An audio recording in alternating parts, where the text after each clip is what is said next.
talk like that all day. Hello, everyone. Welcome to Women Talk Construction. I'm Angela Gardner, and I'm here with my co host, Christi Powell. How are you Hey, today, Christi? good. She's with 84 Lumber, and I'm with Hill Electric, and we have a return guest, a Yeah. podcaster that we had actually Yay. in our first season, 2022. And she is I consider her one of the part of the next generation leaders, sorry, coming Thank up you. in the industry. And she has done so much, even, because she was also part of our Women Construction Forum here locally in Greenville until she moved to DC. And we are just so proud of her with just everything that she does. And she's speaking now on panels and getting in front of other young females that want to enter the industry. And so we knew we had to have her back on because her story just keeps evolving, and we wanted her to share that today. And, I think she's probably the only one I really know in person, mining engineer graduate, which I think is so cool.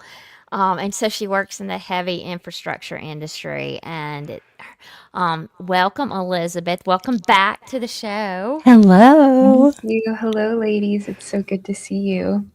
So glad that you're back. Yeah, Thank so you. tell everyone, even though your bio will be on the website and other places, just share a little bit about yourself and then we'll get started on the questions. Yeah, so hello, everyone. I'm Elizabeth Barnhart. I'm a project engineer with Kiewit Infrastructure Company in their Eastern District. I currently live in Baltimore, Maryland on the Frederick Douglass Amtrak project that we have with Amtrak. And I'm originally from Morgantown, West Virginia. I'm a mining engineer, as Angela said, from WVU.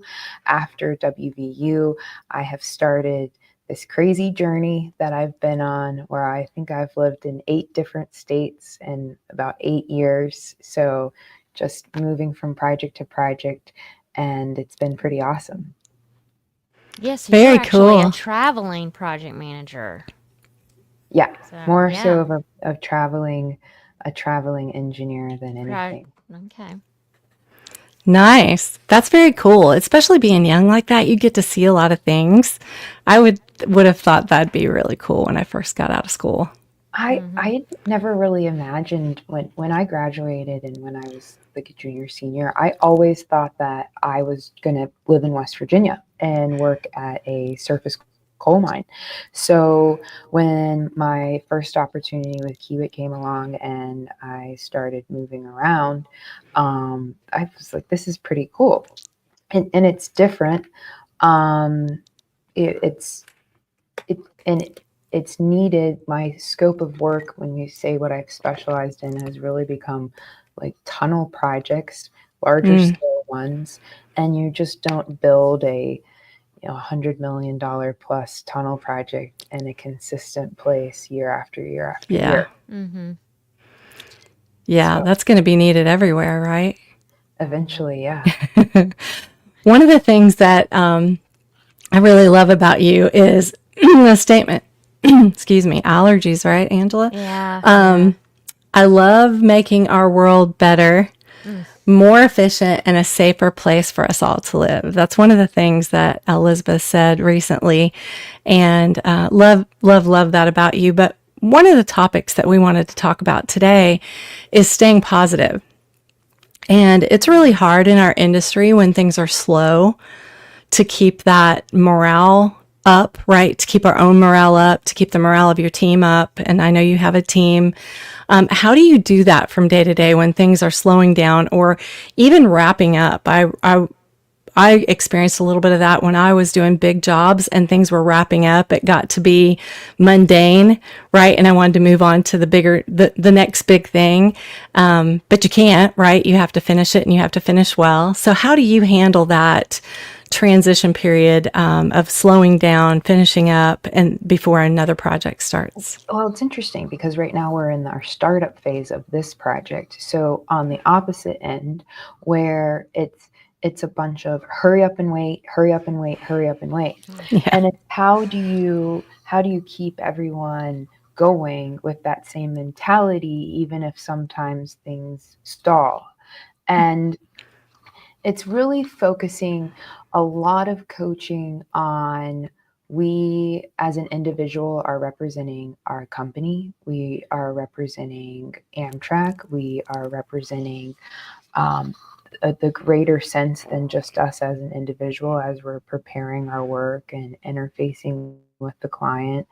Um, and to kind of instill a sense of ownership with that way, so that people, I would like to think, have more pride in their work. And so then they're coming in every day looking forward to seeing what they can get done in the day. I've been on this huge campaign recently on finishing 2024 strong so you can have a stronger 2025. Um, and it's a little, they're starting to catch on to it. But I think it's important to make the workday positive, or at least to make what you do positive, because we spend more time at work than we do anywhere else. Mm-hmm. So if you don't find a way to enjoy it, then you're wasting, a large percentage of your life just not having fun. And Yeah, for sure. yeah, I that's very think that important. there's a line between having fun and staying serious, and sometimes that's a little hard to balance, but Well, the thing I love about you too is always since we've known you, and we've known you in person, and Yes. you always have a smile on your face. You always, Yeah. even if you're dealing with something, a challenge, you're looking at it in a positive light, and you're just saying, "How do I need to deal with this?" You always reflect that way, not on the other person, and then you do something about it. And I really I love that about you. So you're very inspiring to so many. She brings such a great energy every I time that know. she's in person. I love it when I know she's Yes. coming in person because it just changes the energy of the group. So we do We love that miss about you. You're you, like a bright but I miss light. you all we know too. you're doing great things there. Um, so let so we've also talked about it's very important to step back and look at where we are and where we've been and kind of look over all that. And you do that really well. So tell us why for you that's so impactful. Wow. Okay. So I turned 30 this year. Wow. Yay! You still look like you're 20. Oh, thank you. And Yeah. so it was important to me. I didn't want to fall in the trap of being, I have some acquaintances that are ho hum about turning 30. And I wanted to be really optimistic and avoid any like midlife crises, do anything, really drastic when I turned 30. So I started really looking at what have I done in the, 10 years of my 20s, specifically the 7 years of working. And it was pretty cool to kind of look back and see that I'm currently where I thought maybe I could be way back then. Wow. And Now, did you plan that out?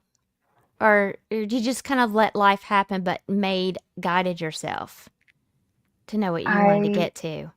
I let life happen, but I made this list when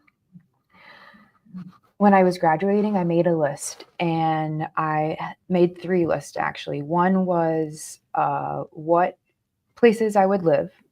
Mm-hmm. One was characteristics I wanted in a company, Mm-hmm. and the other one was characteristics I wanted in myself, and like things I wanted to do, Introspective. like hobbies. Wow. Yeah, Oh, I yeah. love that. hobbies. Okay. And, and I come back to that list, and I have naturally lived in a lot of the places on the list. Nice. I work for a company that hits the nail out of the ballpark, whatever expression you want to use, on characteristics. And I, as you all know, have a lot of hobbies. Yes, yes. I love watching you with your And one of skincare. them's So cooking. Yeah. Cooking and skiing. So that's the way, is that, I mean, the answer to your question then is that's how you step back, is by reflecting and looking at Yeah. your life and seeing, if you've been able to hit the mark, and in your own mind of where you want to be. I've been really focusing on, you know, holistically looking at where I am today. And it's hard, but looking at maybe I wanted certain things to go certain ways in the past, but then I wouldn't be here right now having this conversation or being in this particular opportunity or having this mindset that I really enjoy. So it's been more focusing on telling myself everything works out the way it should. Yes. Mm. Yeah, Yeah. I love that. What a positive role model. First of all, that's what I'm thinking. And secondly, I just want our audience to know that, we are talking about a lot of personal stuff today with Elizabeth, because when we first had her on, she talked a lot about her work and what she did. And this time we really wanted to resonate with our audience, hopefully, just ways to take care of ourselves better, be more positive, how to just be a good role model, right, for those that are watching us. But I have to tell you, if we don't get into a lot of the technical stuff, if you listen to Elizabeth talk about her jobs, she's brilliant. I literally named this podcast Construction Hero because that's what I think of when I see her, is she's got a cape on with a smile on her face and she's literally knocking all the things out. She's killing it. And she's really, really good at what she does. So I just wanted to throw that out there, Elizabeth, because we are talking about, a lot of personal things, but you're a leader in your industry. You're a hard worker. You care about your people. And, just to hear you talk about your projects is like, I'm just like in awe because of all the knowledge that you have and the education that you give yourself even after school, what you're learning and what you want to learn and how you want to be the best at what you do. I think it was important to mention. So, the other Construction thing, Wonder Woman. yeah, it's so good. She's definitely Wonder Woman. One of the topics that you mentioned you wanted to talk about today was the power of asking. And when I was young, I'm just going to throw this out there, I literally annoyed everybody in my life because I asked so many questions. I was very, very curious. And at some point in my teenage years, because we go through that, right, I felt like, oh, maybe I need to be quiet because people are complaining about my aunts asking questions. And so I subdued myself, which really would hindered my growth, and didn't know that until I got older. So share a little bit with us about the power of asking. I know what that is now, and I'm glad that I saw the difference, but it's literally catapulted me into a place that I would have never been if I hadn't been asking questions and being curious and not being afraid to ask the people that everybody else is afraid to ask, right? Yeah. I would ask the president, or I would ask the vice president, or the CEO. I didn't care who it was. I wanted my question answered, and there's power in that. And I would love it for you to share your experience and the power of asking. So I started this whole internal campaign with asking in terms of, it started out with, I was looking at ways to just get, everybody wants more money, right? Everybody wants like fun money on the side. So Yes. my first like realizing the power of asking was I stayed in a hotel like a year ago that the dogs next to me barked the entire time, and I complained a few times and nothing was ever done about it. So I called the next day and they gave me a refund on the night at the hotel because I asked. Right. And sometimes you can ask and somebody's going to tell you no, but at least you asked, and it's being comfortable. Like, I think asking for a hotel refund is like a easy prep to asking a manager a tough question that you might not know might not be prepared for what's coming on that other side. But you can't wait for things to happen to you. Mm. You have to ask. That's how I got to speak at the Future Women in Kiewit panel last week. Nice. I Did you Because you reached out ask? to asked. someone. Yeah. Well, there you Awesome. have it. Yeah. And I'm going to be honest, and I'm sure Angela could probably say something to this as well. I am so busy, and I hate that word busy. I'm trying to use different words now, but we are inundated, right, with a lot of information really quickly. And as a leader, you have a team, and you could, in a given day, get 50 calls that you have to really use your brain and answer that question, whatever it happens to be. And it could be anywhere from personal situations all the way up to we have a turnkey job that's going sour, right? So it's hard for a leader to know what everybody needs if they don't ask. Yeah. And that's really important. And Angela, I feel like you could probably speak to that as well. Oh yeah, no, you're exactly right. But I think what Christy is also alluding to, which it is important to talk about this, is asking the question of someone that might intimidate you, right? That's what Christy's Yeah. also getting to, because Yeah. we've all been in positions where that could occur, right? But we don't think about that because we think of ourselves as approachable. But not everybody else thinks that we're Right. approachable. So, like for me, when I was president of my family business, I heard that I was intimidating, so I actually made a point to have chocolates that everybody liked or candy on my desk, so people would have to come in and say hello or talk to me. And then, I would also do other things like ask them questions and give them a reward, just or giving us suggestions on how to handle a best practices within the company. Created those type of situations where people would come and ask me questions. But so you kind of you brought up a really great topic, and for so young to ask Yeah. questions that are hard.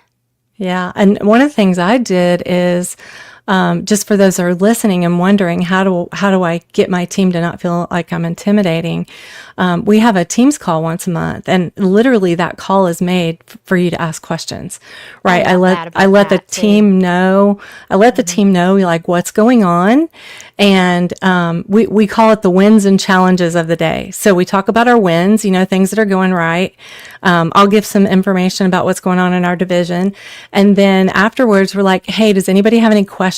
Does anybody have anything that they want to share that they're struggling with, where we can either get you an answer or find somebody who can get you an answer? We're making sure that we're that conduit, right? So that they don't ever feel like they can't call us. Yes, the phone rings a lot, but if the phone's not ringing a lot and you're a leader and your team's not asking you questions, I would reflect on that a little bit and say, do I really want to be engaged with this team? The team's going to be better if you're better, and you're not going to know the temperature of your team if you are not talking to your team. So anyway, want to throw that out there. I thought that might be helpful.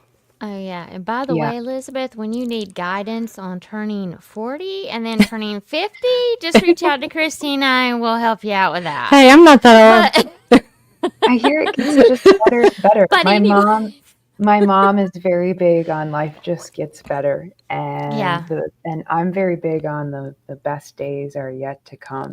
they Nice. are. Yeah. So I'm trying to make 2025 as good, if not better, as 2024. And I've been sharing that message with my team, because it's not fun to do this ride alone. So Yeah. and Yeah. it's been interesting, as you mentioned, how positive I am. That doesn't always motivate people. It motivates Right. us, but so I've also been dealing with how to work with people who maybe don't see my way. And I've learned about the 80-20 rule recently. And that's been really helping me and not feeling totally defeated, because it's still influencing most people if it's not influencing all. And so That's really important. yeah. You know, that 80-20 rule fits in so many ways. When you're in sales, you should be spending 80% of your time on the top 20% of your customers, right? Yeah. And I've been dealing with some health issues, and if I eat healthy 80% of the time, then I'm in good shape. A lot of people get into a situation where they have to do something, whether it's get their health back on track, or like you said, just figure out how to navigate your team, or how to keep your sales in the numbers that they need to be. But at the end of the day, it doesn't have to be perfect, right? 80% is enough. It's really better than most. And I think that striving for 100% really gets us in the weeds, and we can't really accomplish much. I agree. I actually just recently had somebody tell me it doesn't have to be perfect all the time. It just needs to be great. And I thought that was so profound. And I like that too. I have been really, really hung up on is trying to make everything perfect. And then when it doesn't hit that perfect mark, people still say, oh, well, it was still great. And then it's trying to actually enjoy that it was still great, even though it wasn't perfect. Yeah, that's awesome. Awesome advice, Elizabeth. Full of great advice. Yes, yes, yes.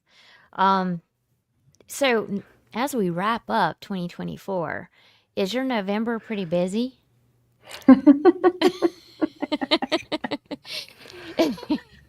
Is that a funny question? Yeah. I'm trying to I always talk about slowing down. Yeah, And I can't see that, but maybe spending some, I don't really know what that looks like. So no, I am going home next week for Thanksgiving. I'm going to the Georgia Tech game and the Nice. Carolina game. If you all are in Clemson for the Carolina game, I'll see you there. And then I turn around and just have Christmas stuff. We're going skiing for Christmas in Sun Valley this year, which I'm really excited about. I'm going to Big Sky at the end of January, and then I'm going to Switzerland mid-February with some girlfriends so from college to ski. Nice. Oh, cool. Yeah. So, but trying to set some boundaries on not saying yes to everything. I'm still working on that. Good. You're doing better, Christy. Thank you. I appreciate it. Well, Elizabeth, I can't believe, we could talk to you for an hour because you're just incredible. And what an incredible leader you are at such a young age. We're just really proud of you and so thankful to call you part of our tribe.